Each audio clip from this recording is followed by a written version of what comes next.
Apakah suara saya dengar?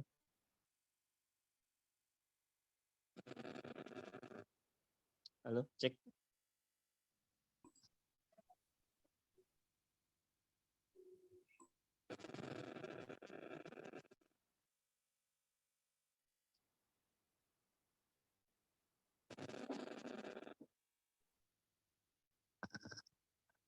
Cek. Halo. Apakah suara saya terdengar, teman-teman? Terdengar, Kak. Oke, siap. Terdengar, Kak. Terdengar. Oke. Bismillahirrahmanirrahim. Assalamualaikum warahmatullahi wabarakatuh.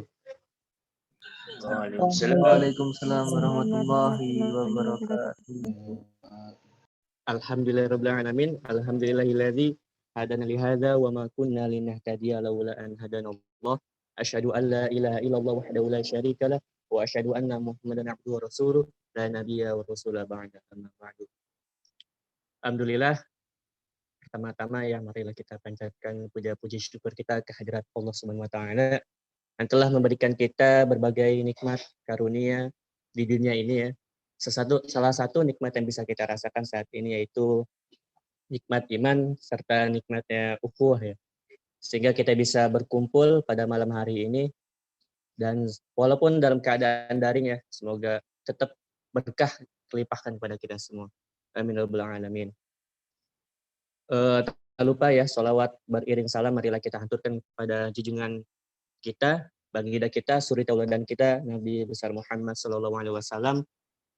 Semoga kita senantiasa mengikuti sunnah-sunnahnya dan semoga kita termasuk dari umat yang diberi syafaat oleh beliau di akhir nanti. Amin ya rabbal alamin.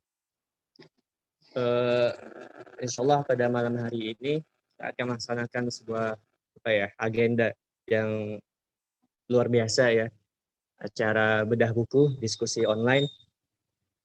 Sebelumnya izinkan saya selaku moderator pada malam hari ini untuk membacakan alur acaranya. Yang pertama yaitu pembukaan, kemudian melanjutkan tilawah, langsung ke acara inti diskusi, tanya jawab, dan terakhir penutup dan dokumentasi. Marilah kita buka ya pada acara pertama yaitu pembukaan. Kita buka acara pada malam hari ini dengan baca lafaz al-basmalah bersama-sama. Bismillahirrahmanirrahim. Oke, acara berikutnya yaitu tilawah yang insya Allah akan dibacakan oleh Akhina Husni. Kepadanya waktu dan layar dipersilahkan. Sebelumnya, Assalamualaikum warahmatullahi wabarakatuh. Waalaikumsalam warahmatullahi wabarakatuh. A'udzu billahi minasy syaithanir rajim. Bismillahirrahmanirrahim. Walillahi ma fis samawati wa ma fil ardh wa ilallahi turja'ul umur. Kuntum khayra ummatin ukhrijat linnasi ta'muruna bil ma'rufi wa tanhauna 'anil munkari wa tu'minuna billah. Walau amana ahlul kitabi lakana khayran lahum minhumul mu'minuna wa aktsaruhumul fasiqun. لن يضروكم إلا أذى وإن يقاتلوكم يولوكم الأدبار ثم لا ينصرون ضربت عليهم الذلة أينما ثقفوا إلا بحبل من الله وحبل من الناس وباءوا بغضب من الله وضربت عليهم المسكنة ذلك بأنهم كانوا يكفرون بآيات الله ويقتلون الأنبياء بغير حق ذلك بما عصوا وكانوا يعتدون. Sadaqallahul azim. Allahumma arhamna bil Qur'an. Assalamualaikum warahmatullahi wabarakatuh. Waalaikumsalam warahmatullahi wabarakatuh. Astagfirullahaladzim. Allahumma arhamna bil Qur'an. Syukran jazakallah kepada akhina Husni atas lantunan ayat suci Al-Qur'annya. Semoga kita yang mendengarkan dan Pak Husni yang bacakan mendapatkan berkah dan rahmat dari Allah Subhanahu wa taala. Lanjut ke acara berikutnya ya, yaitu diskusi ya online terkait reformasi dakwah kampus ya. Afwan.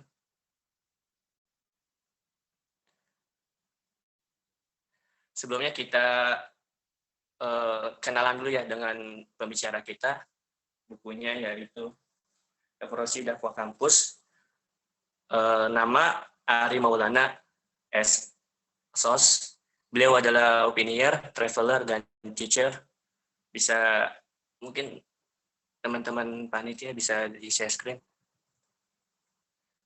Lanjut, organisasi yang pernah diikuti yaitu anggota komisi Puskomnas Salam UI, kemudian MS Kaderisasi Salam UI, kemudian Sekretaris Jenderal Salam UI, dan Ketua FSI FISIP UI.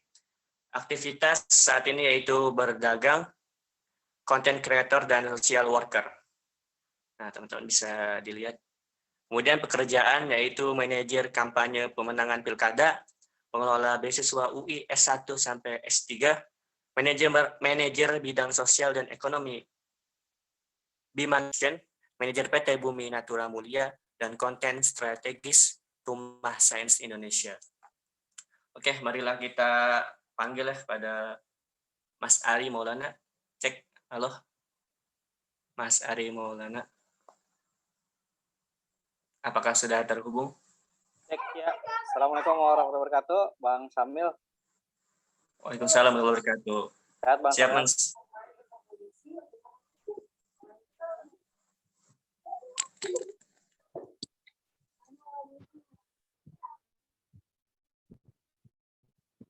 Halo, masuk suaranya? Masuk, Mas, masuk. Oh, masuk ya? Oke. Ini langsung mulai aja atau gimana nih ceritanya nih? Monggo, Mas, langsung mulai aja. Oh, langsung mulai aja. Oke, baik ya. Oke. Ini mohon maaf nih sebelumnya kayak PowerPoint saya ini dari kemarin-kemarin kalau di slideshow ya dia nggak mau pindah. Jadi kita lihatnya kayak gini aja nggak apa-apa ya. Oke. Bismillahirrahmanirrahim. Assalamualaikum warahmatullahi wabarakatuh. Alhamdulillah nahmaduhu wa nasta'inuhu wa nastaghfiruh wa na'udzu billahi min syururi anfusina wa min sayyiati a'malina. Man yahdihillahu fala mudilla lahu wa man yudlil fala hadiya lahu. Asyhadu an la ilaha illallah wa la syarika lahu wa asyhadu anna Muhammadan abduhu wa rasuluh. Ya, alhamdulillah, jazakumullah khair buat Bang Samil dan teman-teman panitia yang sudah mengundang saya ya jauh-jauh dari Depok ya ke Solo ya, walaupun ketemunya virtual ya. Tapi semoga tidak menghilangkan substansi terkait untuk acara malam hari ini ya, dan serta semua segala nikmat yang Allah berikan kepada kita semuanya ya, pada malam hari ini, bahkan sejak kita lahir sampai kita hidup sekarang pun ya tetap diberikan nikmat oleh Allah SWT dari yang mungkin agak dari yang nikmatnya tiap detik ya, tiap menit, tiap jam, tiap hari ya, tiap bulan, bahkan tiap tahun yang kita terus nikmati ya. Nikmat bernafas, nikmat berjamaah ya, nikmat luangan waktu, nikmat kuliah sarjana gitu ya. Ataupun nikmat-nikmat yang terus Allah berikan kepada kita semuanya. Yang pasti yang paling utama adalah itu nikmat iman dan nikmat Islam. Salawat dan salam kita curahkan kepada Nabi besar kita, Nabi Muhammad SAW, kepada keluarga beliau, sahabat beliau, dan orang istiqomah di jalannya ya. Dan semoga kita salah satu ya, mungkin kita semua yang berada di sini, bahkan di luar sana, umat Muslim juga bisa melakukan sunnah-sunnah semampunya gitu ya, dan juga dapat syafaat di yaumil akhir. Amin ya Allah. Sebelumnya mari kita doakan bagi teman-teman yang sedang sakit ya, semoga bisa cepat sembuhkan. Yang lagi UAS, semoga nilainya bagus-bagus semuanya ya. Kuliah UAS, semoga nilainya mantap-mantap A lah ya, minimal amin lah. Minimal amin, amin. Semoga nilainya bagus semua. Dan juga kita doakan juga semoga Indonesia bisa juara Piala AFF ya tahun ini ya. Nih di Sate Bersama ini ada pertandingan Indonesia Kamboja deh ya. Ini kita diuji ya bahwa apakah kita harus ikut acara ini atau kita juga harus mengorbankan nasionalisme kita kalau kan nonton. Tapi yaudah ya, kita doakan ya timnas kita bisa makin bagus sama itu. Oke, izinkan saya bercerita sedikit ya apa yang ada di buku, kemudian juga mungkin ada teman-teman bisa ambil pelajaran ya dari cerita-cerita lawakan saya ini ya pada malam hari ini. Semoga bisa diambil hikmah ya, ibrohnya, pelajarannya ya. Dan kalau ada yang mau ditanyain, silakan ditanyakan sebanyak-banyaknya kalau bisa ya. Kalau misalnya saya bisa jawab, saya jawab. Kalau nggak bisa, buat PR lah ya, buat saya. Oke, kita akan bahas. Jadi kita mungkin beberapa menit ke depan kita akan bahas apa isi dalam bukunya, gitu ya. Bagi yang belum beli, silakan beli. Mungkin bisa hubungin panitia, gitu ya, atau Bang Samil. Bagi yang belum follow Instagram dan YouTube saya, boleh di follow dulu. Promosi mulai ya kerjaannya ya. Oke, apa sih isi buku ini ya sebetulnya teman-teman ya? Oke, sebelum kita mengambil inspirasi ayat dulu ya. Jadi salah satu karakter saya ngisi adalah pasti di awal harus ada inspirasi ayatnya. Ya. Bahwa setiap orang-orang yang tergabung dalam lembaga dakwah, ya, konteksnya dia juga berdakwah dimanapun dia berada ya, mau di lembaga manapun ya. Pasti kita konteksnya itu ya amar ma'ruf ya, mengajak tapi dengan hujah yang nyata, dengan argumentasi yang kuat ya. Apalagi kita para kaum intelektual ya, tidak bisa membuat sebuah program dakwah itu dengan ilmu kirologi ya, atau ilmu ngira-ngira lah gitu ya. Ini kayak sukanya ini deh, sukanya enggak gitu ya. Tapi kita butuh riset ya, butuh argumentasi yang kuat untuk menjalankannya gitu ya. Dan juga semoga kita tidak termasuk orang-orang yang musyrik gitu ya. Bahwa kita seakan-akan ini sekali ya. Ini kayaknya orang dapat hidayah karena kita gitu ya. Iya, bukan karena kita sebenarnya, perantaranya lewat kita memang. Tapi tetap yang bolak-balikan hati kan ya Allah Subhanahu wa taala gitu ya.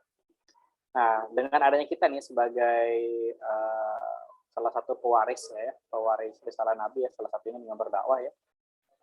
Apalagi objek dakwah kita lah kaum intelektual, harapannya lah ke depan program-program kita juga buat kaum intelektual maupun untuk sivitas akademika secara umum maupun untuk masyarakat yang lebih luas ya. Ada yang resen tuh, siapa tuh?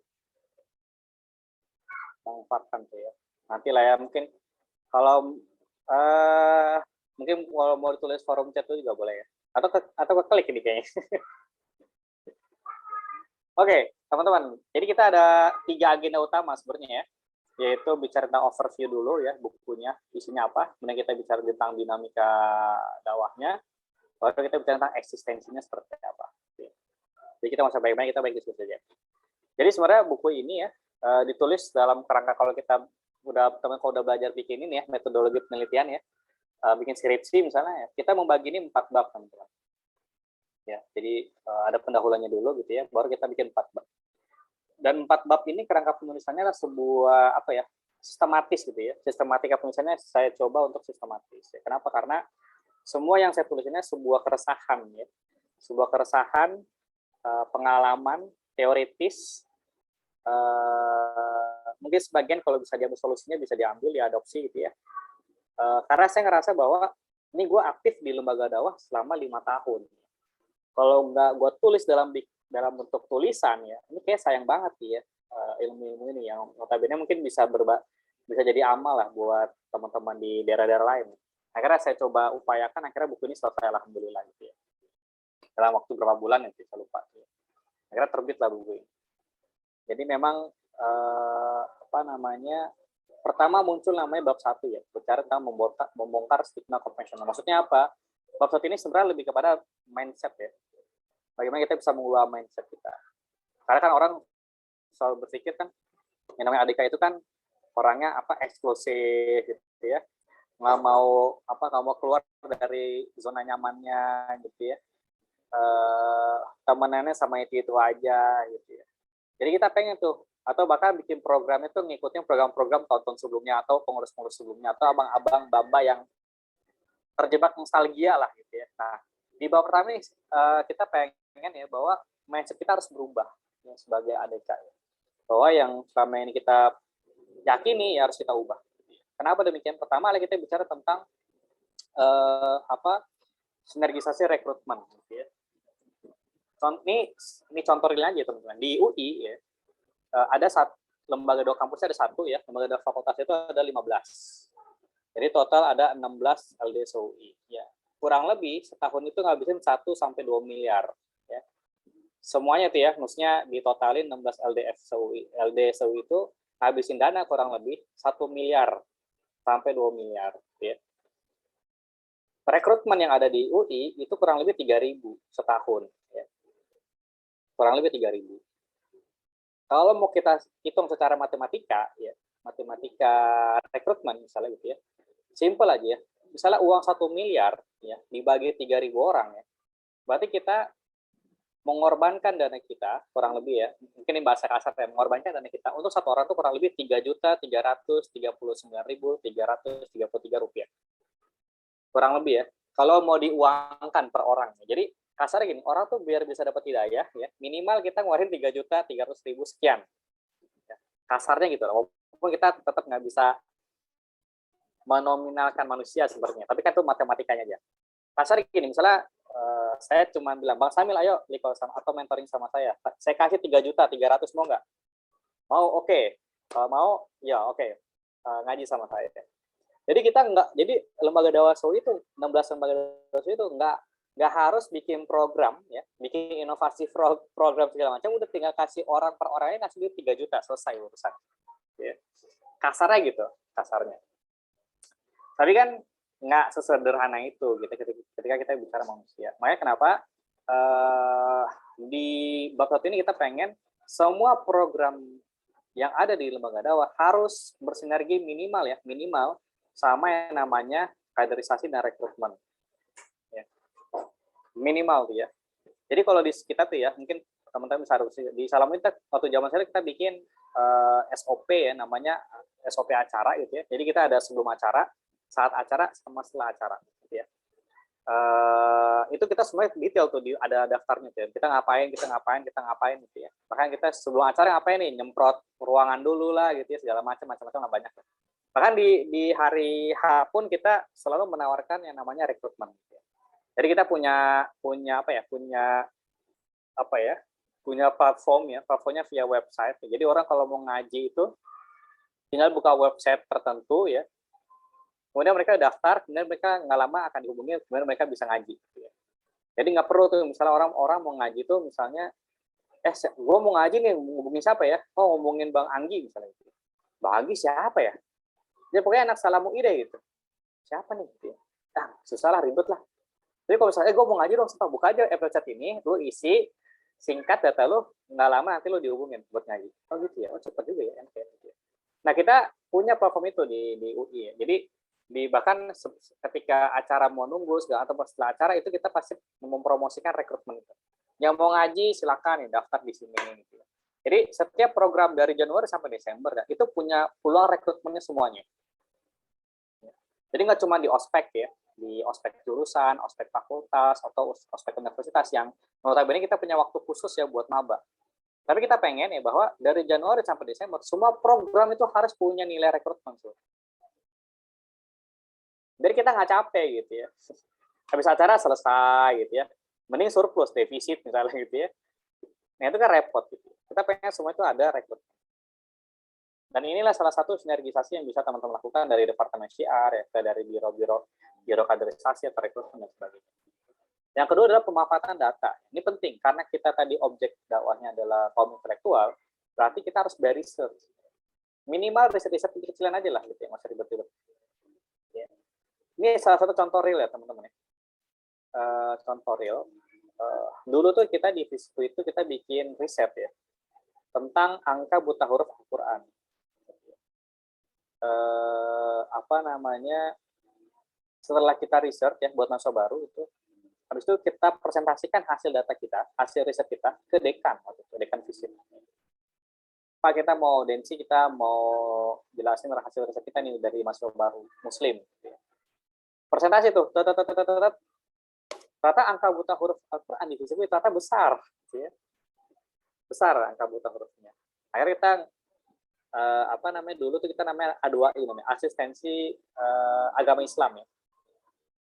Jadi tidak hanya si mabanya itu belajar tahsin atau ikut liko gitu ya, tapi juga ikut liko ataupun ikut tahsin itu menjadi nilai tambahan buat mata kuliah agama Islam.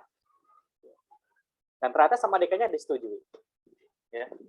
Dan itu salah satu kekuatan riset. Ya. Jadi ketika dekan ini dari mana datanya? Ya kita riset gitu ya.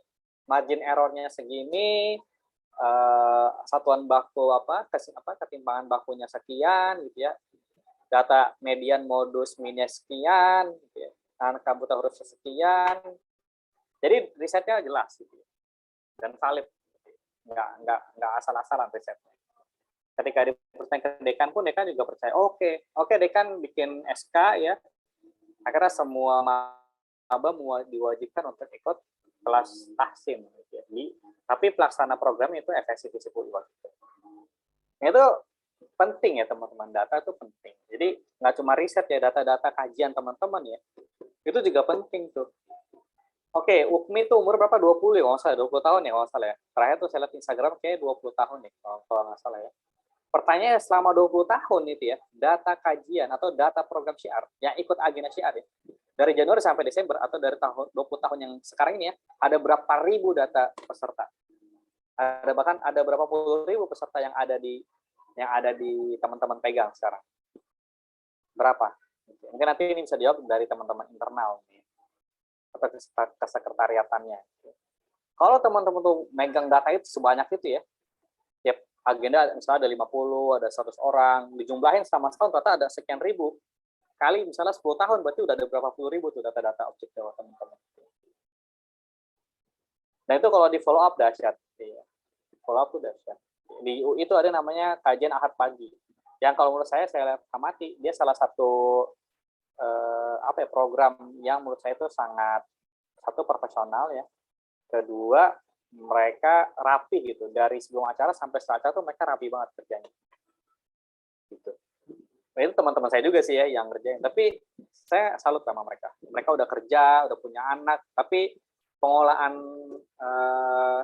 kajiannya luar biasa bagus dan objek dakwah itu sangat senang gitu ya diperlakukan oleh mereka, oleh panitianya gitu ya. Karena sebelum acara mereka dihubungi, gitu ya. Di saat acara mereka dikasih sesuatu hal yang gratis, gitu ya.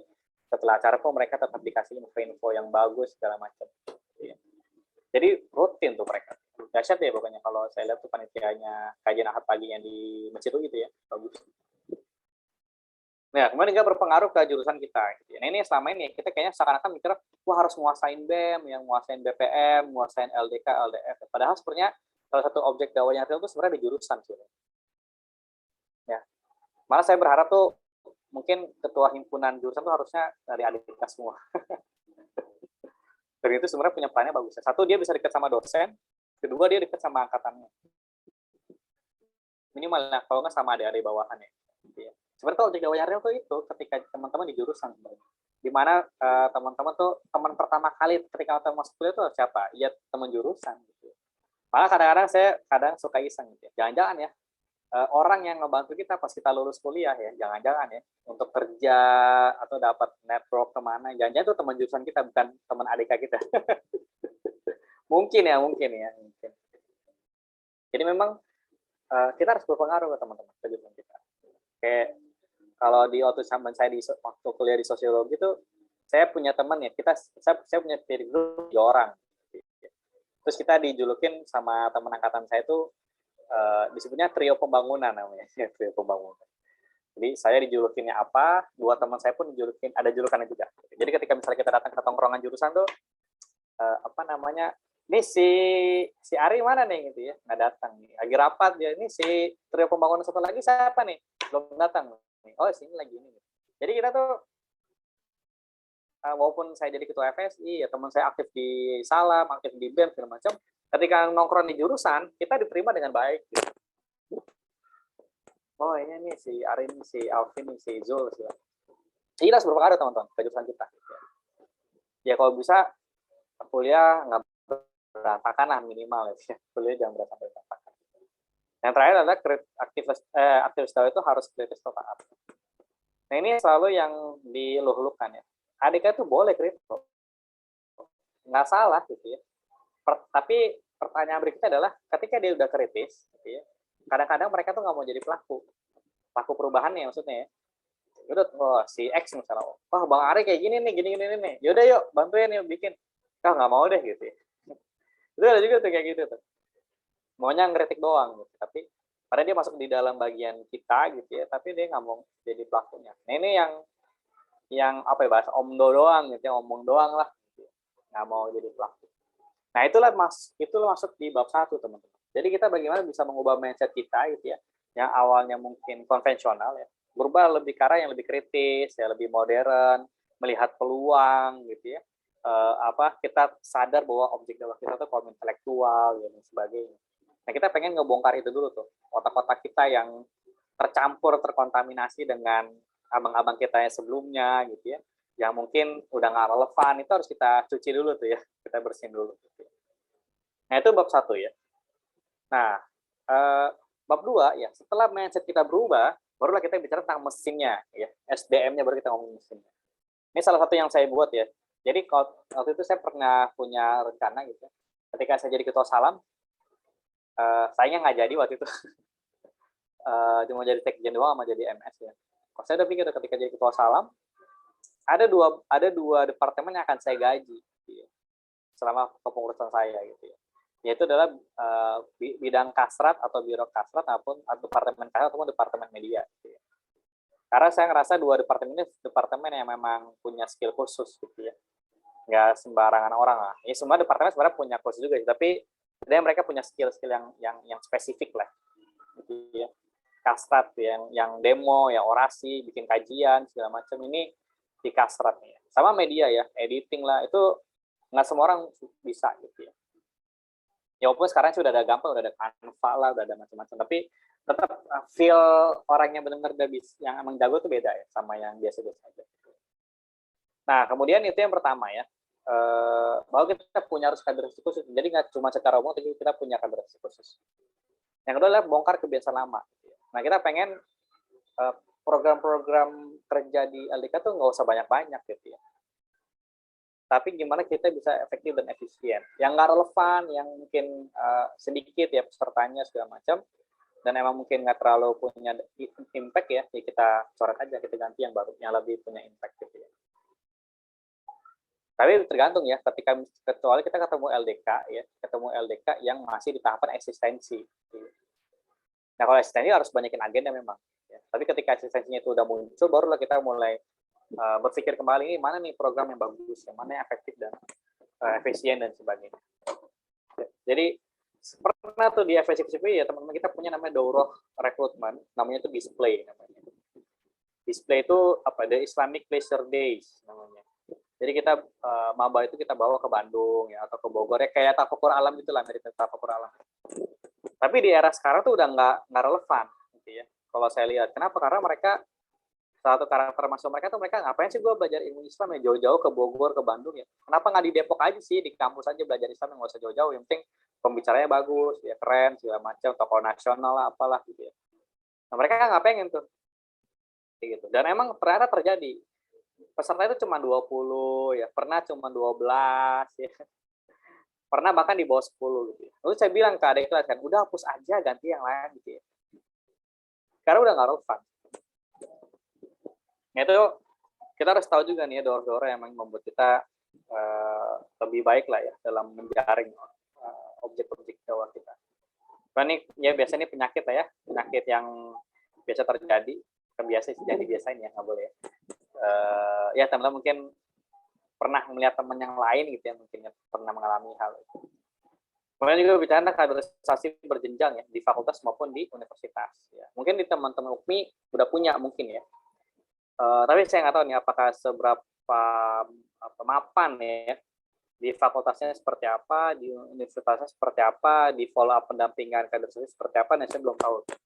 Tapi kalau misalnya kaderisasinya udah di fakultas mapan, di universitas mapan, kemudian ada pendampingan di dalam setiap kaderisasinya, itu harusnya bagus. Gitu ya.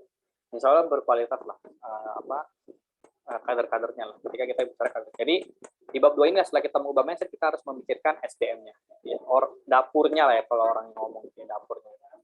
Kalau dapur kita ngebul ya bagus gitu ya. Baru kita masuk ke bab 3. Baru kita bicara tentang lembaganya dulu. Kayak SDM-nya udah oke, barulah kita bicara tentang lembaga. Makanya dulu orang mikir kalau LDK dibubarin ya udah bubar aja gitu. Yang penting kan rekrutmennya kadernya tetap jalan. Zaman Orde Baru juga demikian teman-teman. Dulu kan nggak ada tuh lembaga dakwah gitu atau apa gitu, nggak ada di zaman Orde Baru. Karena emang ada ini kan kebijakan NKKBK kan, normalisasi kehidupan kampus. Jadi susah tuh aktif di kampus dia bikin, apalagi bikin lembaga baru itu susah banget. Makanya kebanyakan LDK tuh hadir setelah reformasi rata-rata. Banyak program reformasi. Nah, udah setelah itu kita bikin lembaga kita lebih bagus ya. Pertama kita bicara tentang apa nih? Sinergisasi dakwah sekolah dengan dakwah kampus gitu ya. Bagaimana kita punya hubungan yang baik ya terhadap lembaga lain dan lembaga pers ya. Kemudian juga kita bisa memperluas jaringan lembaga kita ya. Saya lihat di Instagramnya tuh Ukmil kayak lagi senang ini ya, kunjungan kayaknya kalau lihat Instagram ya. Kunjungan pers ya. Atau kunjungan yang lain tuh kayak bagus tuh. Kunjungan rektor juga kalau nggak salah ya sempat ya. Nah itu harus dilakukan terus tuh tiap bulan ya, atau sebulan bisa 2 kali 3 kali ya. Banyakin aja terus gitu. Itu budaya yang bagus tuh. Kemudian kita bicara secara administrasinya itu seperti apa ya. Teman-teman udah mengalami teman-teman udah ngelakuin digitalisasi data atau belum gitu ya. Mungkin kalau yang pernah ikut di di Ambon kemarin ya FSDKN, saya ngisi juga tuh tentang digitalisasi data gitu ya. Itu teman-teman sudah bisa ngelakuin juga gitu ya. Kemudian juga harus bangun relasi badan agama-agama yang lain, ini juga penting teman-teman. Karena yang namanya Islam itu kan rahmatan lil alamin ya. Teman-teman sebenarnya pemimpin publik loh, bukan pemimpin muslim ya. Pemimpin publik gitu ya. Bahwa teman-teman juga sebenarnya buat agama-agama lain juga. Gitu. Nggak cuma buat agama Islam doang. Gitu. Yang terakhir rebranding lembaga dakwah. Mengoptimalkan 5 panca indera ya.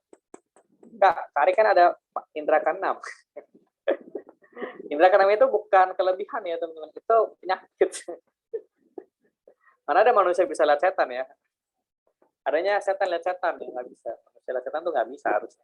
Kecuali emang matanya diganggu setan, baru dia bisa lihat setan. Atau lihat jin lah.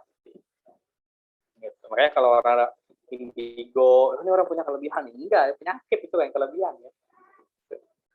Harga tren negatif pasca lulus ya. Nah ini juga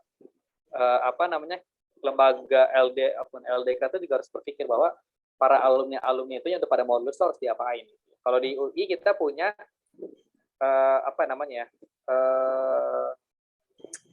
sekolah kaderisasi pasca kampus ya namanya ada. Jadi emang adik-adik itu kita bikin training khusus mereka yang pada mau lulus ya. Personal branding, CV lah, macam-macam kita kasih training selama 1 bulan kurang lebih. Jadi setelah mereka lulus pun mereka bisa siap ya buat dunia kerja, tetap bisa dakwah juga dan seterusnya. Setelah lembaga kita udah kuat ya, mindset kita udah bagus, SDM kita udah bagus, lembaga dakwah kita udah bagus, baru kita ke kontribusi kita mau ngapain aja gitu ya.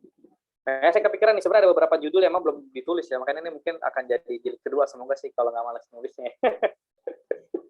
Ada beberapa judul udah saya tulis ya, tinggal nama-namain judul lagi biar bisa minimal jadi bukunya setebal yang jilid pertama lah gitu ya. Nah, ini kita bisa bikin ya tentang dakwah pemuslimahan ya, bagaimana dakwah syiar kita ini bisa punya efek domino ya, bisa efek berganda ya. Jadi nggak cuman selesai acara ya udah selesai, enggak. Kita pengen ya, kayak contoh kecil aja teman-teman ya. Waktu zaman saya di Sekjen Salam, ya, dari Januari sampai Desember ya, hampir 100% ya, agenda Salam itu pasti masuk media. Hampir 100% itu masuk media. Entah media cetak, maupun media nasional, ataupun media online lah minimal. itu hampir seluruh agenda Salafi itu masuk semua di media online, media cetak maupun media nasional. Gitu ya. Itu masuk semua, hampir semuanya ya, hampir semuanya. Itu saya list tuh, saya punya datanya semuanya ya. Semua KPI yang di Salafi itu saya punya datanya semuanya. Gitu ya. Jadi apa namanya, gimana cara itu minimal ya, punya efek berganda siar itu minimal teman-teman, semua agenda teman-teman itu masuk media di luar media yang dipunya LDK teman-teman. Itu minimal mungkin seminimal mungkin. Gitu. Jadi biar UKMI itu nggak cuma level Solo doang gitu ya, tapi bisa naik ke nasional. Gitu. Kemudian juga kajian dan produk core kompetensi ya di setiap fakultas masing-masing ya. Kemudian membangun bersama LDK yang berkualitas ya. Mungkin kalau misalnya UKMI udah level mandiri, harusnya UKMI punya tanggung jawab untuk mengupgrade sekitarnya harusnya. Kayak di UI itu kita bikin namanya Forum Margonda.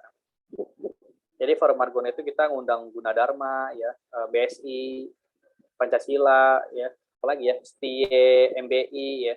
Itu kita undang tuh, kita undang kemudian kita upgrade gitu ya. Karena kita punya kewajiban buat ngupgrade mereka gitu. Jadi harus ini punya semangat yang sama buat ngebangun bareng-bareng. Karena jangan gini teman-teman ya. Nih, saya waktu di Salam UI ya, saya ngerasa bahwa Salam UI aja kalau dibandingin sama LDF di fakultas ya. LDF di fakultas itu secara kualitas itu tuh udah timpang gitu. Udah timpang. Minimal nih, ini salah satu contoh kecil aja nih ya. Salam UI itu ya teman-teman, itu tidak mengenal flyer atau poster yang itu difotokopi. Itu contoh kecil aja ya. LDF itu masih boleh fotokopi, tapi kalau ketika di Salam UI ya, itu sama sekali nggak boleh fotokopi. Flyer apapun ya, harus full color semuanya. Oke. Itu contoh kecil aja tuh. Salah satu secara kualitas tuh berbeda antara di kampus maupun di fakultas ya. Jadi saya kaget juga tuh waktu di Salam. Emang nggak boleh fotokopi ya? Nggak boleh, Ri. Kalau di Salam itu harus full color semuanya. Oh gitu ya? Oke, gitu ya. Itu contoh kecil aja tuh ya, contoh kecil aja. Ada banyak contoh lain kalau misalnya mau dibongkar tuh ya. Banyak tuh ya yang saya rasa kok ini timpang banget ya. Bahkan ini di tingkat kampus yang sama tapi itu udah timpang gitu. Kasihan gitu. Nah, baru kita masuk ke beramai-ramai dakwah modern ya. Kita udah masuk ke ranah penulisan ya, masuk ke daerah film ya. Teman-teman aktif di media sosial ya, ataupun dalam konten-konten digital lainnya. Gitu ya.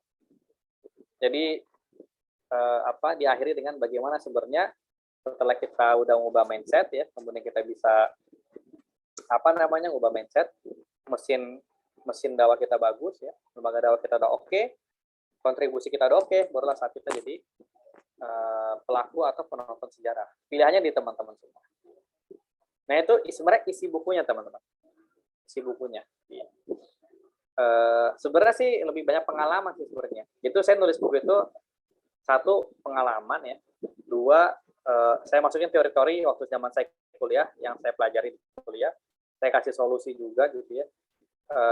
Dan juga ada masalah-masalah itu yang pernah terjadi yang saya alami juga gitu ya. Jadi insya Allah sih lebih aplikatif lah buat teman-teman nanti baca. Ada foto-foto pun fotonya nggak full color sih ya, fotonya masih hitam putih. Minimal ada contoh-contoh. Nah, baru setelah itu kita bicara tentang yang di luar bukunya. Ya, luar bukunya. Ya.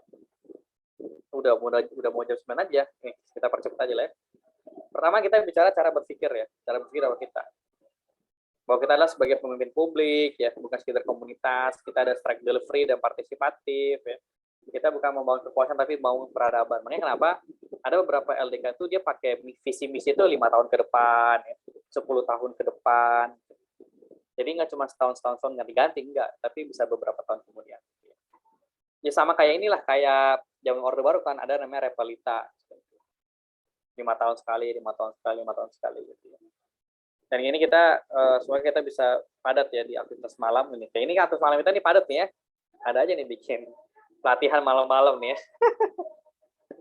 Luar biasa nih ya. Harusnya nih ngerjain tugas kuliah nih ya. Mau ikut acara ya. Ya dakwah kita ini dakwah umum ya, dakwah ammah ya. Nah ini salah satu yang gambaran teman-teman. Jadi input proses dan output kita inputnya dari anak SMA ya, SMA, STM, MAN, pondok pesantren ya. SMK lah macam-macam ya. Barulah diproses di kampus ya. Ada Islam, ada agama-agama yang lain, ada isme-isme ya, ideologi-ideologi lain yang emang ini akan bercampur di Apalagi kalau teman-teman kuliah di sosial humaniora, nah itu udah pasti kelihatan jelas. Ya. Nah, kita pengen outputnya adalah di 3 sektor ini ya. Di 3 sektor ini kita pengen semuanya berafiliasi dengan Islam, gitu ya. Berafiliasi dengan Islam, gitu ya. Walaupun nanti di dalam tahapan proses, gitu ya, dinamikanya banyak ya. Ada maksudnya pragmatis, ada yang studi oriented, ya. Pengennya serba instan, udah mulai kurang tertarik, ditambah corona lagi ya, makin nggak tertarik lagi sama lembaga formal, gitu ya. Birokrasi kampus yang kurang kooperatif ya, ngelihat LD itu kurang baik, apalagi sekarang MUI lagi diserang kan sebagai sarang teroris ya dan sebagainya. Jadi fokus kerja, lulus kuliah itu jadi salah satu tantangan kita juga ya. Kader kurang militan ya, kaderisasi Ikhwan minim segala macam. Mental kader Akhwan ya. Akhwan bang, ini bang, Akhwan bang, Akhwan terus aja gitu ya. Nah itu tantangan kita. Tapi tetap kita pengen ketika teman-teman aktif di profesional ya, jadi entrepreneur ya, ilmuwan atau birokrat ya, ataupun jadi tokoh-tokoh masyarakat, kita pengen semuanya berafiliasi dengan Islam gitu ya. Gitu ya. Nah, bro nih udah mau habis ya. Nah, kita pengen ya ketika kita bicara objek dakwah ya, kita pengen dakwah kita itu lebih baik gitu ya. Nah, pertama kali yang kita lakukan, pertama desain awal kita mau ngapain gitu ya. Minimal kita bisa ngevaluasi 5 tahun terakhir lah ya. Gitu. Ini ada ponakan ya. Pertama kita ngevaluasi selama 5 tahun dulu gitu ya, 5 tahun terakhir. Kemudian kita bicara pokok permasalahannya apa nih? Ya, setelah dari evaluasi tadi ya, baru kita bikin purpose-nya apa, tujuannya apa. Setelah itu kita dapat pokok permasalahannya, baru kita bicara tentang metodologinya apa ya. Metodologinya. Cara-caranya mau kita pakai apa? SGD kah? Analisa SWOT kah? LFA kah? Bisnis model Canvas kah? Atau matrix TOWS lah, macam-macam ya, metodologi bisa banyak ya. Kemudian setelah kita bikin metodologi, outputnya apa nih ya?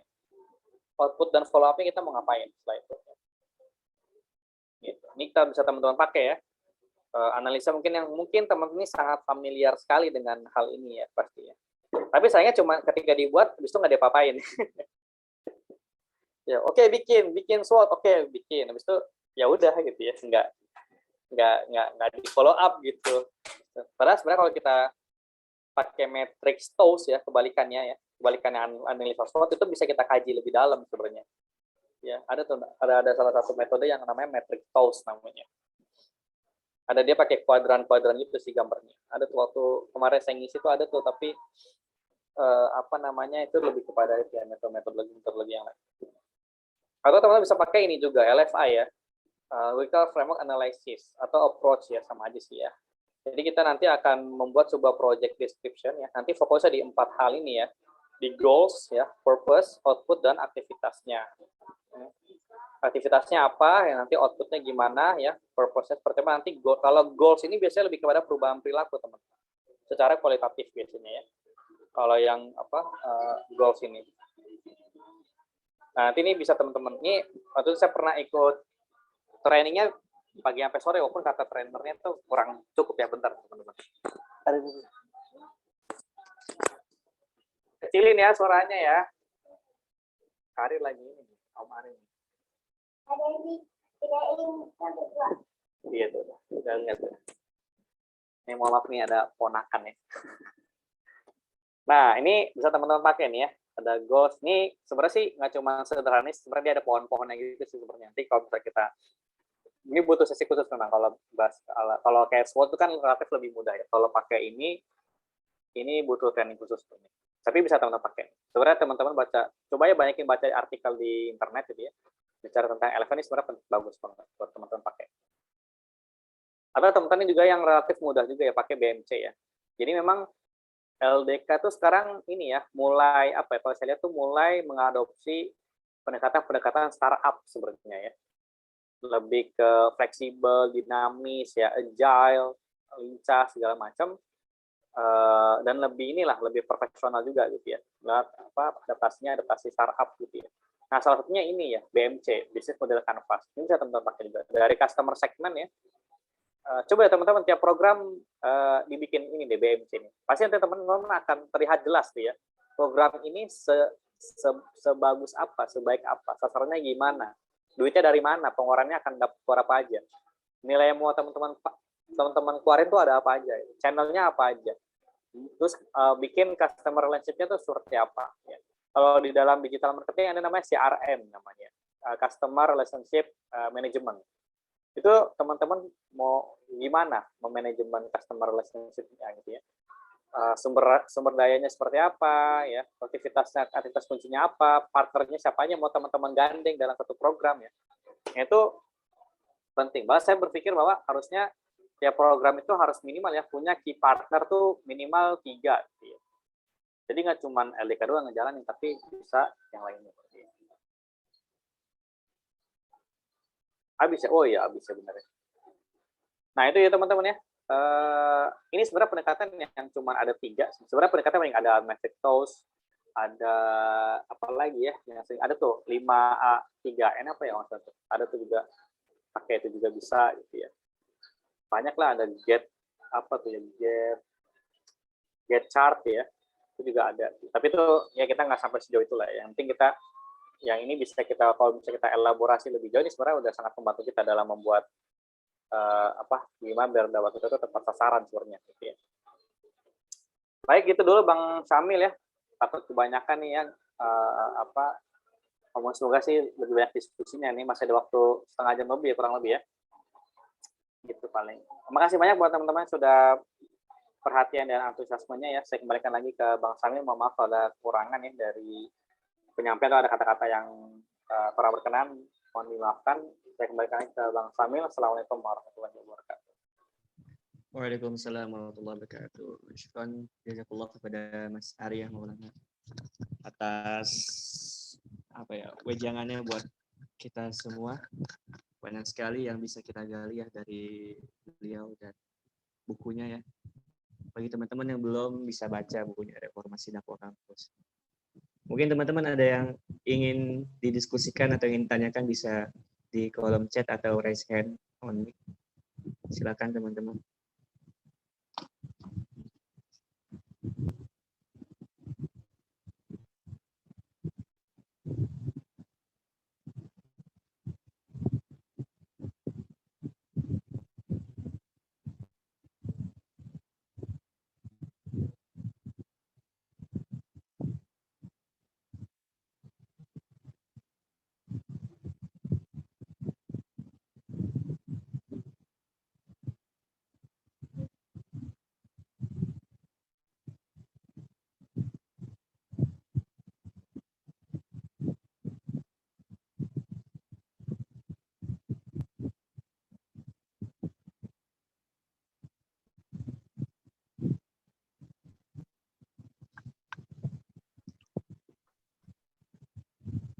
Ini kemungkinannya 2 nih, 1 ngerti banget ya, 2 nggak ngerti.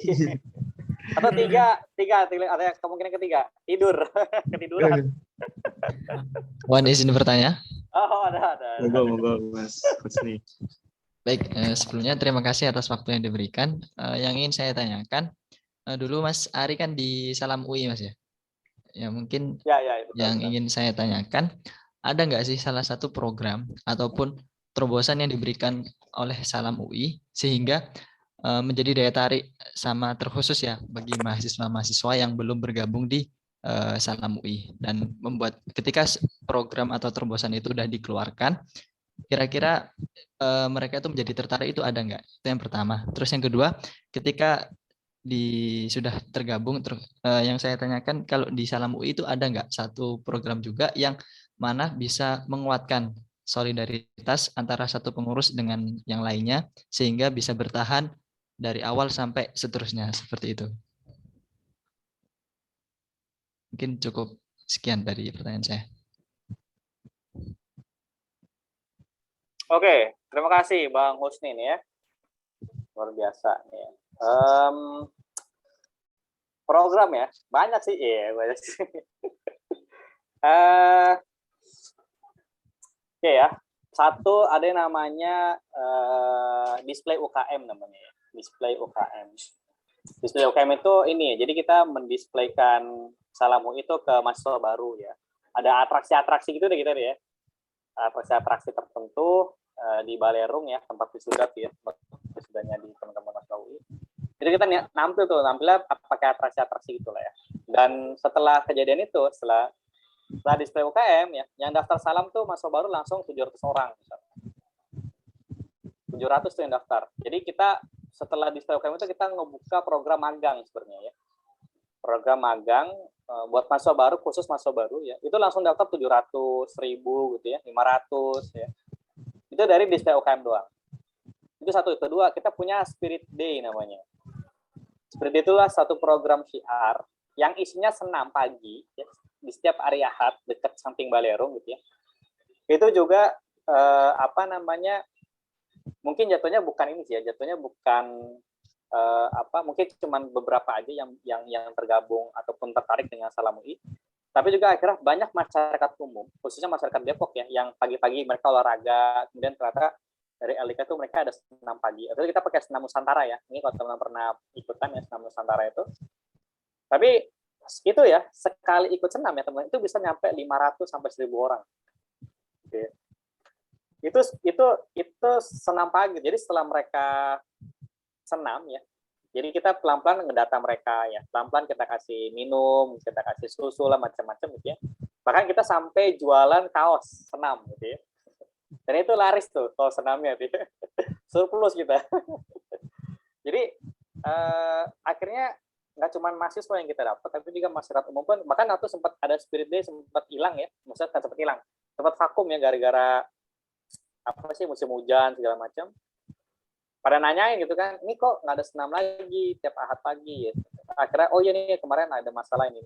Akhirnya ada lagi. Jadi itu yang kedua. Yang ketiga selain itu kita punya sekolah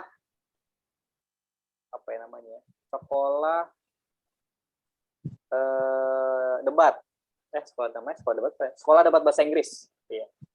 Nah itu tuh ada tuh sekolah debat bahasa Inggris. Kita kerjasama sama salah satu UKM di tingkat universitas yang memang mereka fokus di debat bahasa Inggris. Kita ada kerjasama kolaborasi ya.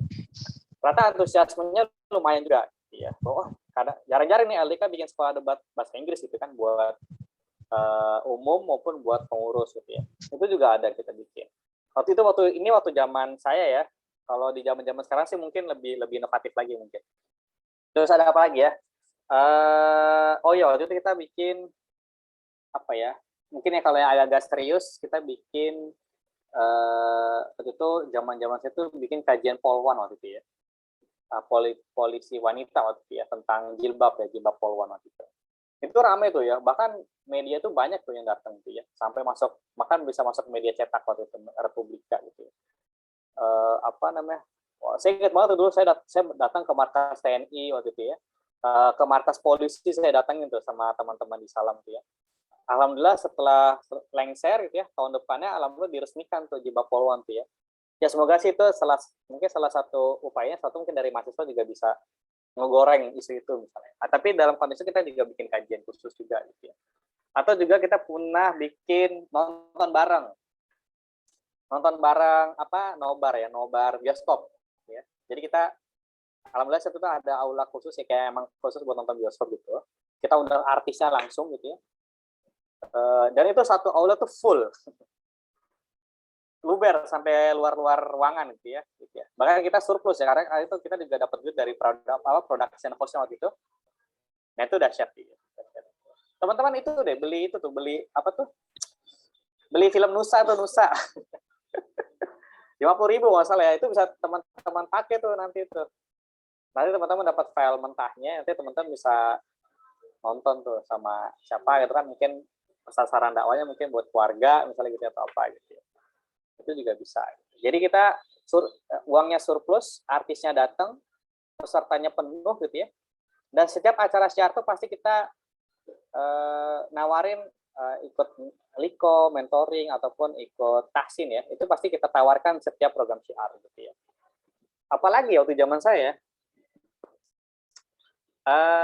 agak lupa sih zaman saya itu ya. Udah berapa tahun yang lalu itu. Ya kurang lebih itulah, mungkin itu dulu ya Bang Husni ya. Nah kalau terkait pengurus ya, pengurus itu biasanya kita 3 bulan pertama kita kan kepengurusan itu kan Januari Desember ya, ngikutin tahun anggaran kampus kan. Januari Desember. Nah, biasanya kita dari Januari sampai Maret itu isinya agenda internal aja tuh Bang Husni. Ya. Kita keluar kota gitu ya. Kita bikin training khusus buat staff ya dari BPH misalnya gitu. Kita ngewajibin BPH-nya itu apa namanya rapat rutin ya pasti itu rapat rutin, kemudian juga deep sharing bareng staff ya. Bahkan kita waktu saya jadi pengurus inti tuh kita mewajibkan pengurus inti kita ikut rapat bareng staff gitu ya. Jadi staff rapat nih, pengurus inti datang gitu ya. Oh ini siapa nih Bang Ari yang ini nama, oh ini Bang Faris yang ini namanya gitu ya. Jadi staff tuh tahu semuanya. Oh si Ari ini sekjen, oh si Faris ini ketua salam gitu ya. Jadi dari sekian ratus pengurus salamu itu tahu pengurus inti itu siapa aja gitu dan pernah lihat langsung mukanya gitu. Nggak coba lihat di foto atau di video gitu ya di Instagram, enggak gitu.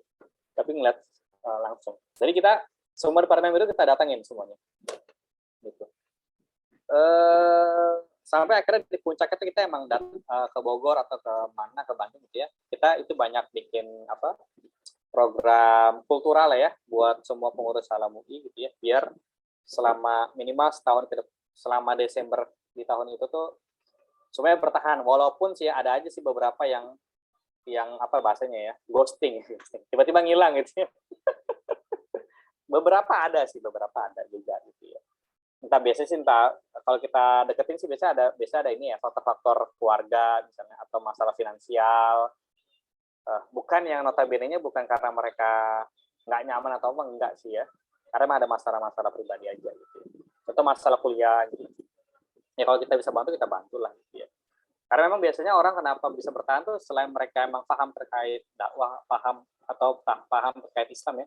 Tapi kadang mereka tuh bertahan karena ukhuwah sebenarnya. Ya.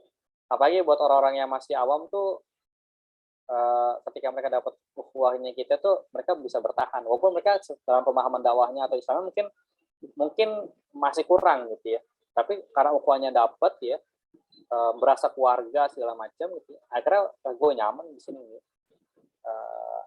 Di sini orangnya memperbaiki diri semuanya gitu kan. Akhirnya dia juga nyaman gitu ya. Dan tetap bertahan terusnya. Karena emang ketika buat bertahan itu sebenarnya banyak faktor ya Bang Husni ya.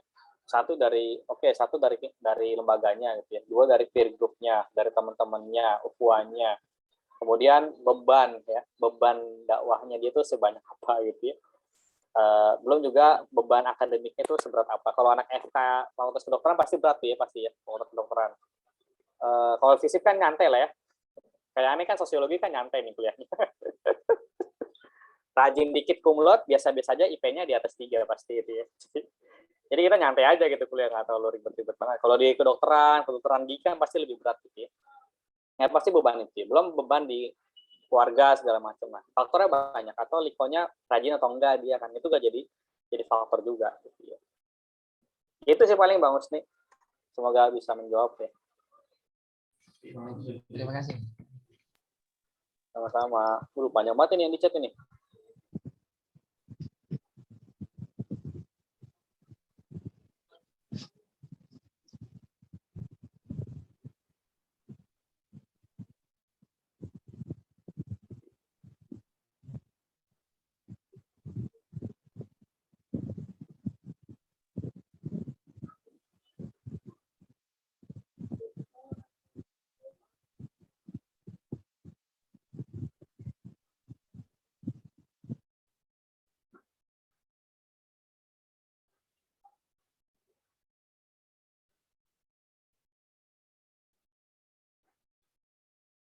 Oke, pertama adalah meminimalisir tantangan ya.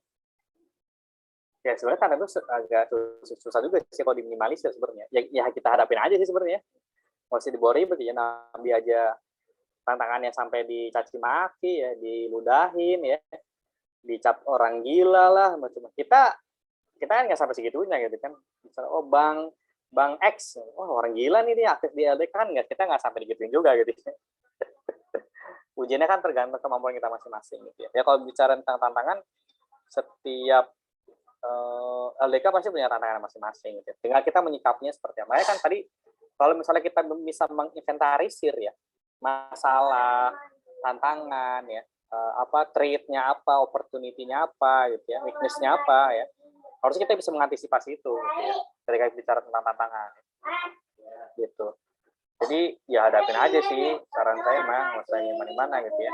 Sebenarnya gimana sih masalah tentang saklek ya, pertanyaan adalah teman-teman itu mainnya sama siapa gitu, mainnya sama siapa.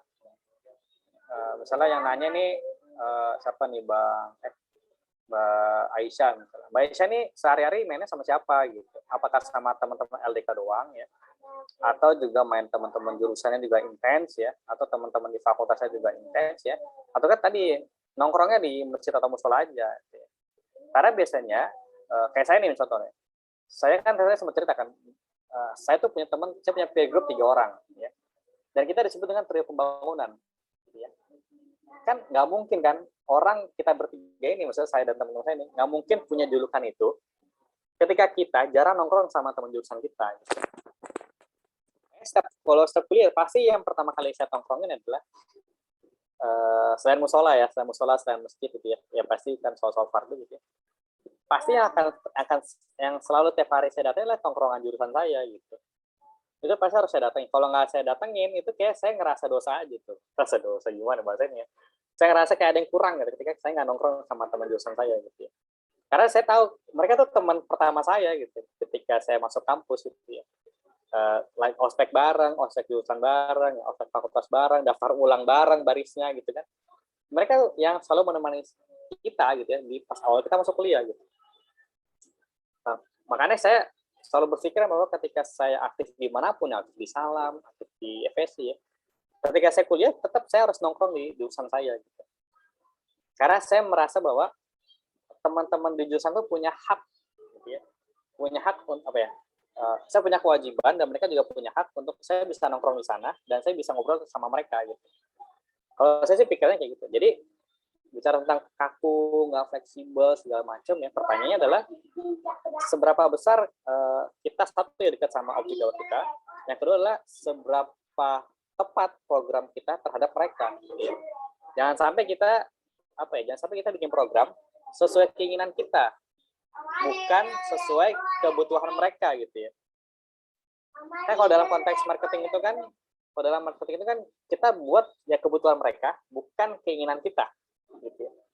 Nah, makanya mungkin saya nggak tahu nih kenapa teman-teman tuh apa sih apa namanya, seberapa besar gitu, seberapa besar kita tuh program kita ya, dan kita tuh mainnya sama siapa gitu.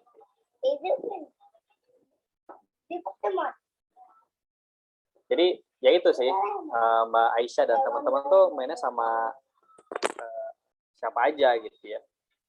Kalau bicara tentang kaku, fleksibel, segala macam. Atau mungkin di kuliahnya jarang muncul. Atau ketika ngobrol tuh kayaknya nggak nyambung sama teman-teman yang lain gitu. Jadi dianggapnya mungkin kaku gitu ya. Segala macam. Teman-teman pernah nggak di kelas, di kuliah ya, dibilang gini sama dosennya,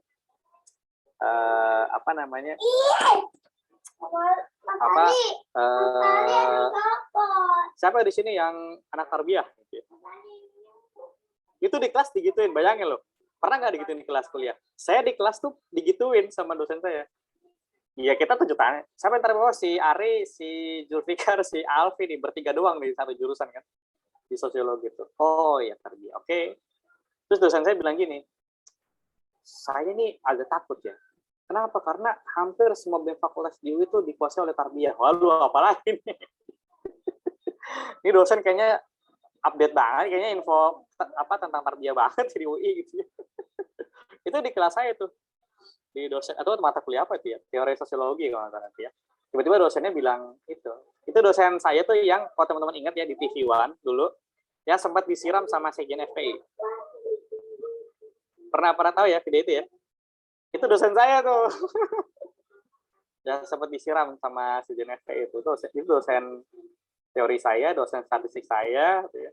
Kalau di kelas emang ya gayanya emang gitu sih, agak liberal, tapi kalau nilai nggak pelit ya, bagus. Dapat amalnya pastinya bagus-bagus. Ya jangan kan gitu ya. pernah nggak nih sama macam Mbak Lutfi, Mbak Aisyah di kelas tuh bilang gini, kenapa sih Anda pakai jilbab gitu ya? Coba jelasin kenapa Anda berjilbab. Bahkan sampai kenapa sih Anda tuh sholat harus nungging-nungging. Di kelas saya tuh ngomong kayak gitu dosennya gitu. Ya apaan sih dosen, nggak jelas banget sih dia. Jadi ya satu sisi seru juga gitu ya di kelas ngomonginnya agak-agak kontroversi gitu. Jadi bahan debat ya, bahan diskusi segala macam. Nah itu di kalau di jurusan saya kayak gitu tuh ya. Nah, itu menurut saya Mbak Aisyah ya. Nah setelah ini siapa nih? Riza nih, akhwat juga ya. Berkaitan dengan Komisi 5 biasanya nggak begitu rame Bang. Bahkan seringkali udah bertanya dengan tema yang cukup menarik, tapi tetap kurang buat menarik perhatian Bapak. Mungkin bisa pranikah kali ya. Ya sebenarnya pranikah tuh di mana-mana rame kayaknya. Karena tuh promotor ini ya teman-teman. Kayaknya mereka sekarang udah agak visioner kalau saya lihat ya. Makanya kenapa kayak acara-acara kayak yang lebih masa depan tuh kayak lebih rame. Misalnya ya, bicara tentang studi luar negeri misalnya gitu ya. Atau pranikah atau bebas finansial. Financial freedom gitu ya. Atau ngomongin tentang investasi gitu ya, investasi emas, investasi saham, ya reksadana segala itu. Kayaknya promo tuh sekarang udah mulai melek kayak gitu tuh. Apalagi ya, jadi entrepreneur misalnya gitu ya. Atau misalnya apalagi ya perempuan-perempuan jadi konten kreator misalnya gitu ya. Itu kayaknya mulai kekinian tuh kayak lebih kesana kalau saya lihat ya. Mungkin kalau ada yang salah apa ditanggapi aja gitu ya. Kalau saya lihat sih kayak gitu sih ya kalau buat khususnya di awat-awat ya. Gitu. Tren-trennya, nah itu harus dibaca tuh Mbak Rini tadi. Rini.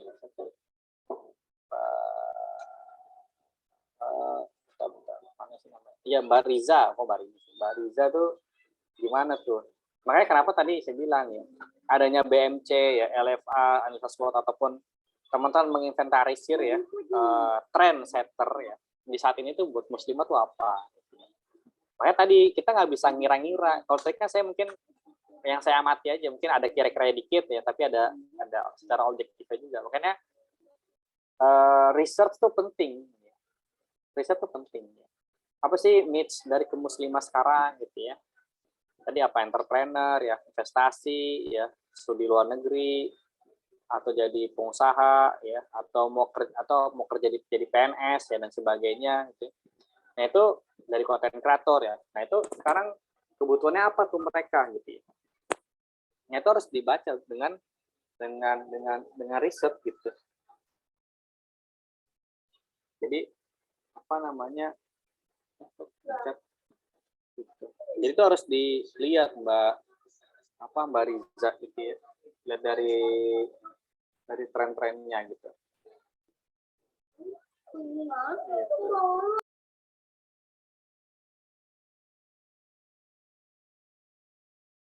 Itu paling ya Mbak Riza, semoga bisa dipahami.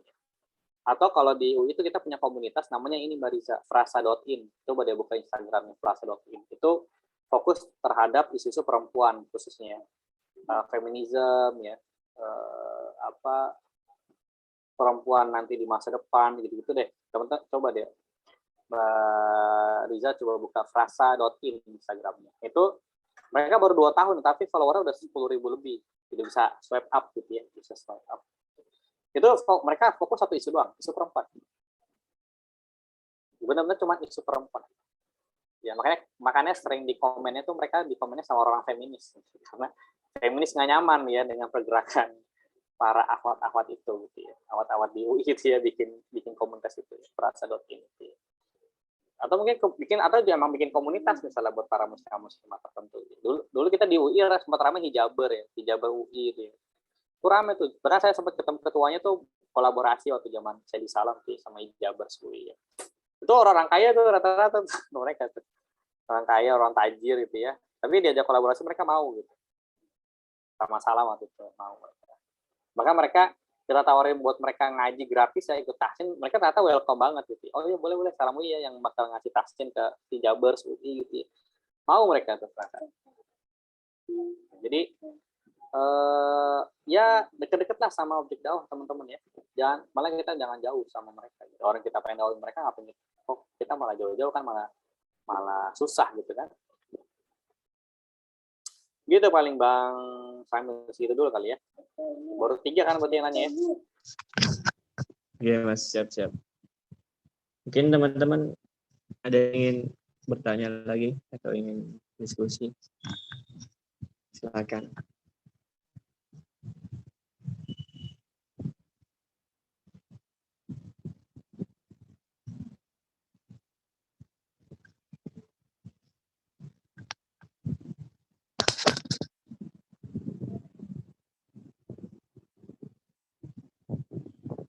Silakan teman-teman, mumpung ada kesempatan nih bertemu secara virtual dengan Mas Ari.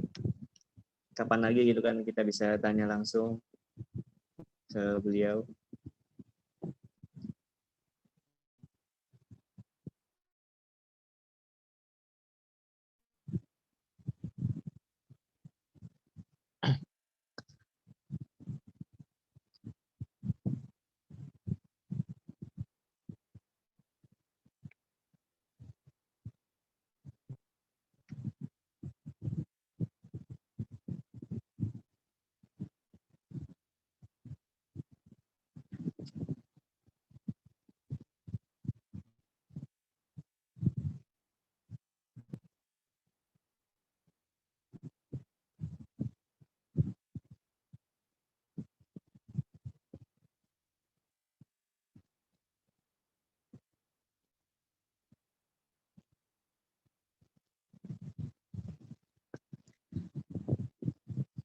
Mungkin sambil nunggu teman-teman, saya ingin bertanya Mas,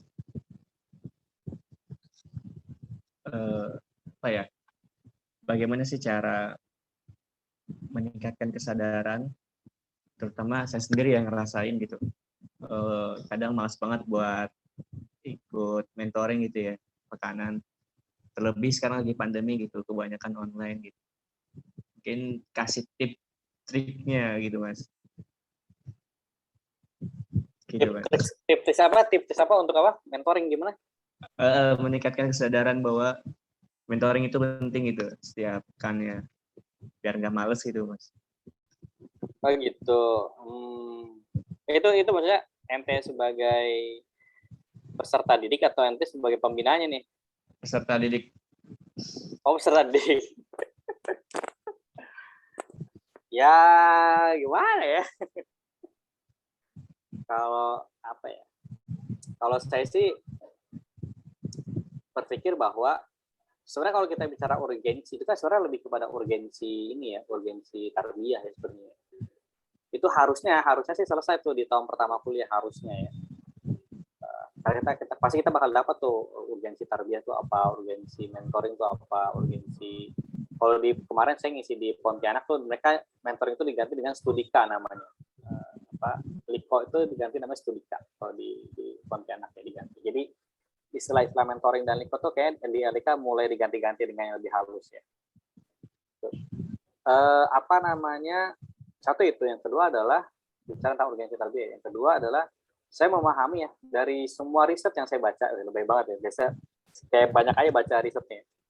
Dari semua metode ya, dari semua metode yang saya tahu bahwa metode yang paling efektif dan efisien dalam mengubah kepribadian orang itu ada sistem mentoring tadi gitu ya. Coba Bang Samuel atau yang lain baca riset tentang sekolah di PAUD ya, PAUD atau TK gitu ya. Itu mereka ada namanya, saya lupa namanya, mentoring spesialisasi namanya gitu ya. Terus saya pernah baca riset itu tentang mentoring spesialisasi. Ya di situ banyak studi-studi sebelumnya bahwa memang mentoring spesialisasi itu dalam konteks sekolah ya, TK, PAUD itu sangat relevan buat mereka gitu. Dan mereka mudah menerima pengetahuannya ya, menerima pelajarannya, dan mereka nyaman dengan pelajarannya gitu ya, dengan pelajaran yang ada di sekolah ya dan sebagainya. Itu yang kedua ya. Ketiga adalah Saya pernah ingat ya kata-kata salah satu dari dosen di UI itu, ada anggota BIN ya, saya pernah mungkin cerita, mungkin ada yang kemarin-kemarin mungkin saya pernah cerita juga. Satu-satunya gerakan moral atau gerakan moral ya yang bisa mengubah negara Indonesia adalah cuma satu. Ini kata salah satu anggota BIN ya, Badan Intelijen Negara bilang. Itu cuma satu, itu gerakan tarbiyah. Satu-satunya gerakan moral yang masih bisa diharapkan di zaman dulu sampai sekarang bahkan ya. Itu cuma satu, gerakan tarbiyah gitu. Dan emang terbukti ya. Coba teman-teman bayangin. Dulu tuh masjid musola ya, itu rata-rata orang-orang apa yang bisa lihat? Orang tua kan? Orang tua yang umur udah 50, 60-an tahun. Sekarang banyak anak mudanya gitu.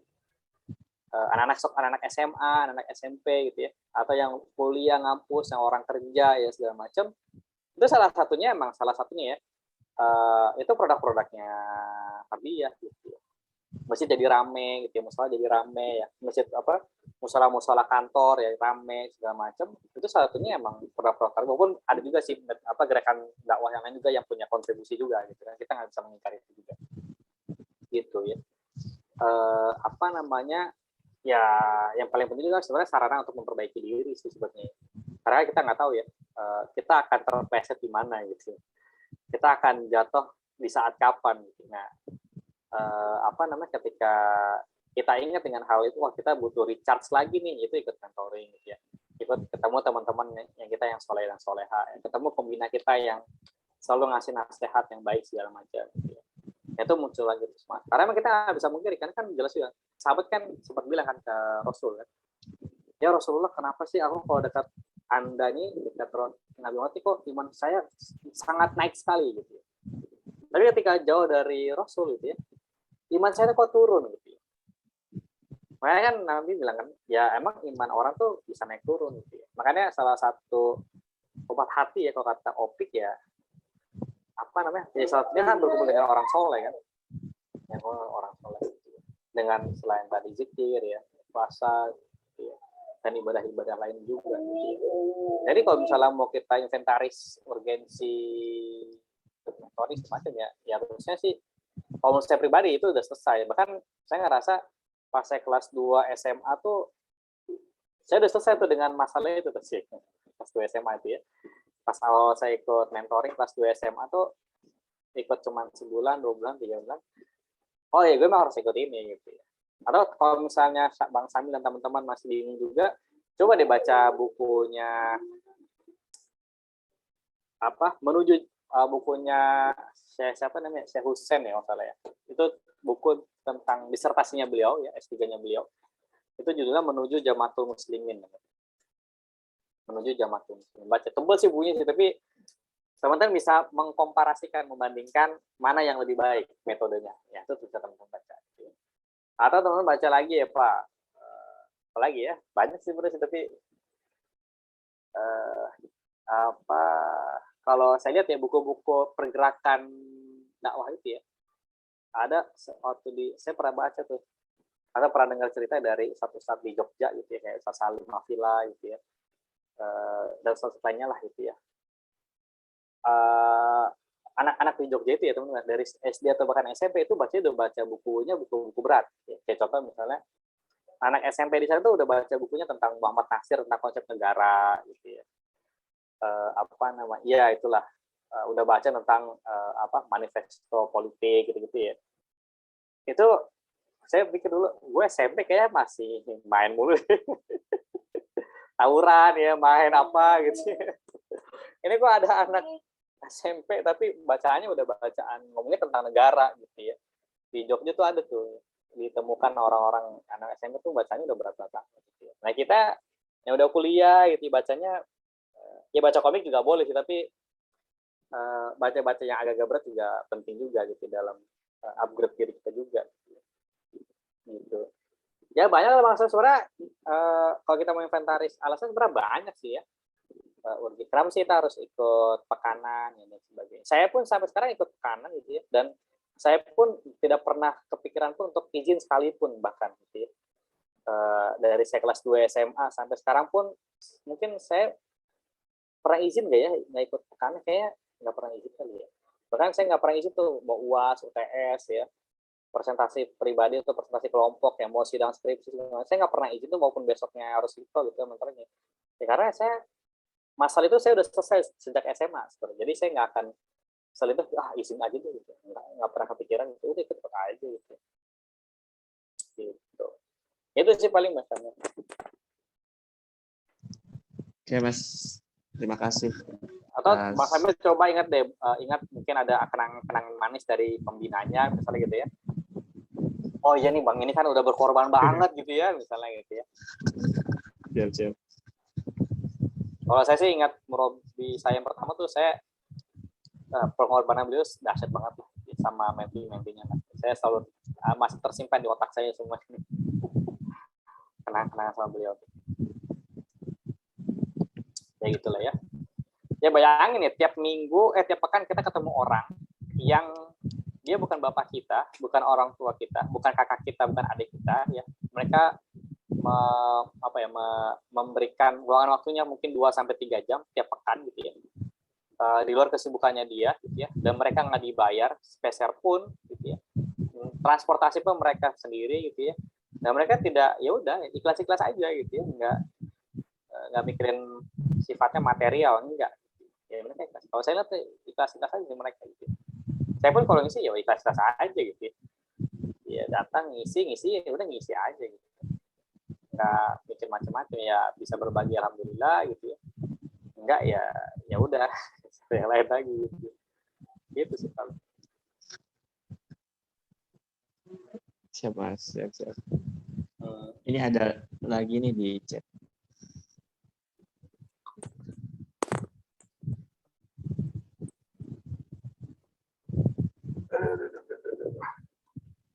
Ya, pasti sebenarnya dikotomi antara universitas negeri ataupun swasta ya, ataupun dengan universitas yang Islam kayak IAIN ya, yang negeri ya, atau misalnya kampus Islam yang swasta kayak Muhammadiyah gitu ya, atau kampus-kampus yang lain pasti punya tantangan yang berbeda-beda. Bahkan jangan itu ya, tiap kampus pun ya, ketika mereka bahkan secara status sama itu pasti juga beda ya. Marifatul medannya tuh gimana gitu, pasti beda-beda. Gimana ketika dan kampus. Contoh kayak misalnya Muhammadiyah misalnya. Kemarin pas di Ambon tuh selikain ada yang cerita kan sama saya di Papua yang masalahnya.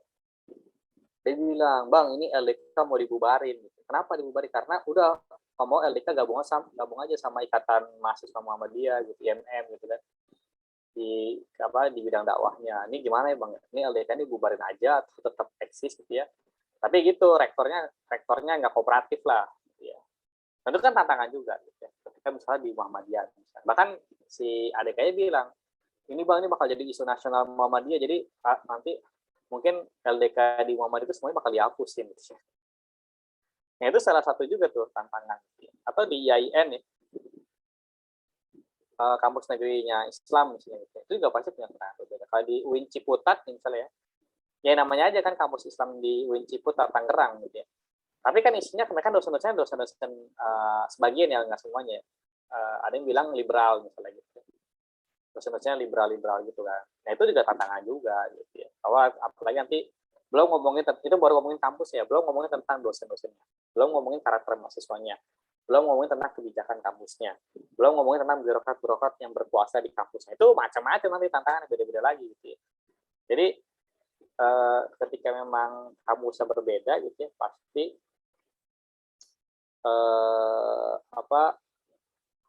pasti beda-beda ya. Punya ya tantangannya. Ya kalau bilang gimana metode yang bagus ya metode adaptasi dari startup juga udah bagus sebenarnya. Ya, tadi ya LFA mungkin saya nggak bisa bilang langsung kalau yang Islam tuh cocoknya ini gitu ya. Yang umum ini, yang kampus negeri ini, kampus swasta umum kayak gini gitu ya. Ya nggak bisa juga gitu ya. Karena emang tadi saya nggak mau berandai-andai gitu atau kayak ngira-ngira cocoknya ini deh, enggak gitu. Kalau misalnya teman-teman punya waktu untuk research, sebaiknya research gitu ya. Kira-kira buat di kampus yang kampus agama tuh cocoknya apa? Gitu. Itu harus dari research gitu ya. Karena kita nggak bisa pungkiri kan,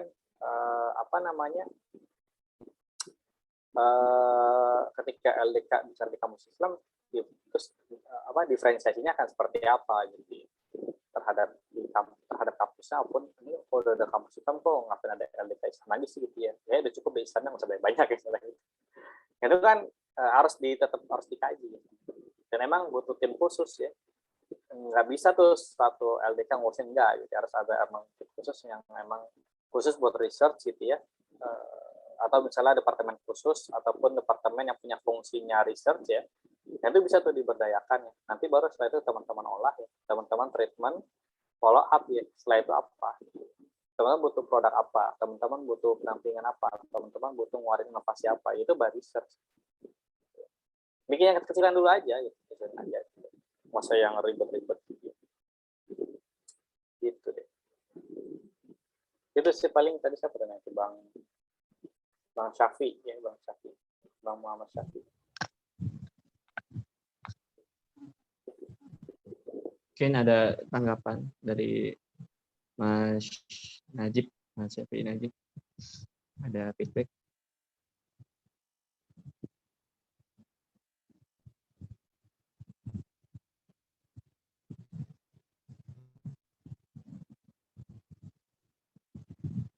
Ya, sama-sama.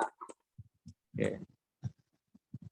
Mungkin karena waktu ya, sudah menunjukkan pukul 9:30.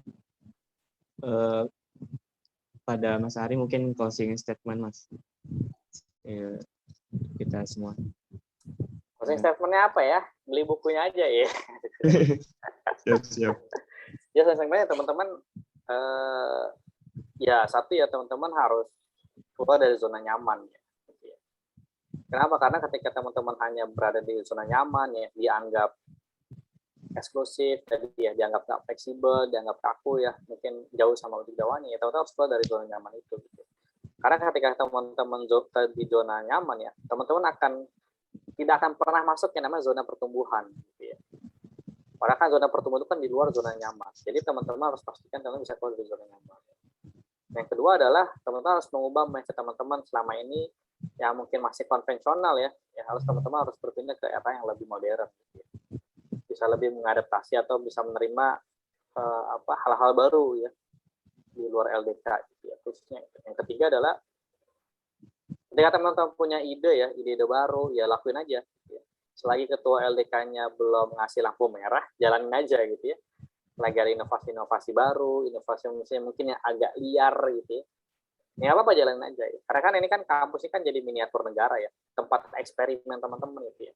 Sebelum teman-teman terjun langsung ke masyarakat, terjun langsung ke dunia profesi, terjun langsung dalam dunia perkeluargaan, dan yang lainnya lah gitu ya. Jadi eksperimen aja sebanyak mungkin di kampus. Minimal 4 tahun lah, kan maksimal bisa lebih ya. Berapa tahun di Solo ya? 6 tahun atau 7 tahun gitu. Maksimalin eksperimen ya, bukan maksimalin masa studinya, bukan ya. Harus maksimal. Dan berharap sih semoga amalan kita di luar kampus itu semoga menjadi amalan pemerintah di akhirat kita kelak ya. Dan semoga bisa memperbaiki nasib-nasib kita di akhirat dengan amalan-amalan dalam kampus kita yang kita bersungguh-sungguh ngelakuinnya, nggak setengah-setengah. Gitu ya. Itu saja paling Bang Famil, mohon kalau ada kekurangan, makasih banyak buat teman semuanya. Mohon maaf kalau ada kata-kata yang kasar, karena saya ini makhluk kasar, bukan makhluk halus. Saya kembali lagi ke Bang Famil. Assalamualaikum warahmatullahi wabarakatuh. Waalaikumsalam warahmatullahi wabarakatuh. Syukran jazakallah khairan kepada Mas Ari. Oke, siap-siap. Mungkin dokumentasi dulu Bang.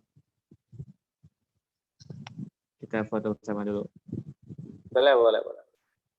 Ya. Buat LPG ya. Iya. Teman-teman silakan untuk on cam ya. Buat kenang-kenangan nih. Yuk, silakan teman-teman buat on cam. Tadi kayak sampai 60 deh partisipannya, gue jadi 30-an ya. Mungkin ada keperluan kali.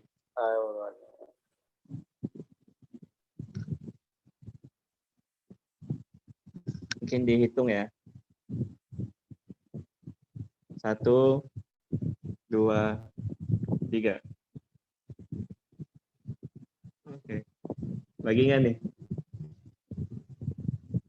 Sekali lagi 1. Halaman yang kedua belum, kali itu halaman kedua tuh. Oh iya, benar. Ini udah berapa halaman? 2 doang sih.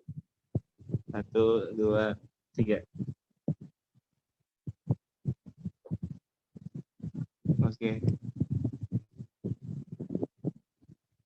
Siap. Oke, terima kasih Bang Ari atas Sama-sama, kehadirannya. Bro. Kapan nih main ke Solo nih? Aneh. Bisa ya main ke Solo kali ya? Bisa Bang. Kapan aja bisa. Tapi Omikron lagi melanda nih, Omikron. Langsung gas. Corona. Oke, karena sudah malam ya, mungkin teman-teman ada tugas atau mau istirahat. Saya selaku pendamping acara pada malam hari ini, mohon maaf bila banyak kekurangan dan kesalahan. Kurang lebih mohon maaf. Akhirul kalam, wassalamualaikum warahmatullahi wabarakatuh.